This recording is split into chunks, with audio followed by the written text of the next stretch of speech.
Perdana Menteri Italia Giorgia Meloni menegaskan bahwa ia tak akan mendukung pengakuan negara Palestina sampai dua syarat terpenuhi. Pernyataannya itu menyusul aksi demonstrasi di Italia terkait solidaritas pro-Palestina Senin 22 September 2025. Demo ini berlangsung bersamaan dengan rencana Prancis dan sejumlah negara lain yang mengumumkan pengakuan negara Palestina di Majelis Umum PBB. Namun, pemerintah Italia di bawah kepemimpinan Giorgia Meloni belum mengambil langkah tersebut. Lantas, apa alasan Italia belum mau mengakui kedaulatan Palestina? Perdana Menteri Italia mengatakan ada dua syarat yang harus terpenuhi untuk mengakui negara Palestina.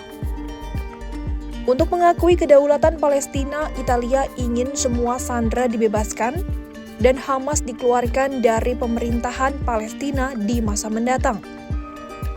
Di sela-sela sidang umum PBB pada Selasa 23 September 2025, Meloni menyebut ia akan mengajukan mosi ke parlemen dengan dua syarat tersebut dan berharap memperoleh dukungan dari pihak oposisi.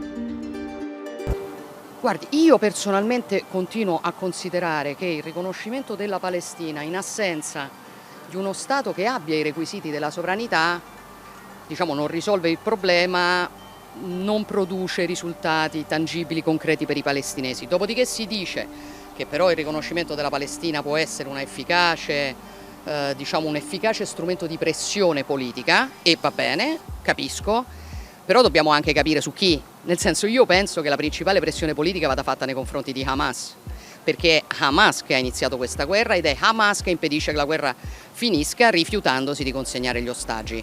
Quindi diciamo che seguo il ragionamento, però allora annuncio che la maggioranza presenterà in aula una mozione per dire il riconoscimento della Palestina deve essere subordinato a due condizioni: il rilascio degli ostaggi e ovviamente l'esclusione di Hamas da qualsiasi dinamica di governo all'interno della Palestina, perché dobbiamo capire quali sono le priorità. Io non sono contraria al riconoscimento della Palestina, però dobbiamo darci le priorità giuste. Penso che un'iniziativa del genere possa trovare anche, spero che possa trovare anche il consenso dell'opposizione. Non trova sicuramente il consenso di Hamas, non trova magari il consenso da parte degli estremisti islamisti, ma dovrebbe trovare consenso nelle persone di buon senso. Sebelumnya, ribuan demonstrasi turun ke jalan untuk menyerukan solidaritas dengan warga Palestina di Gaza.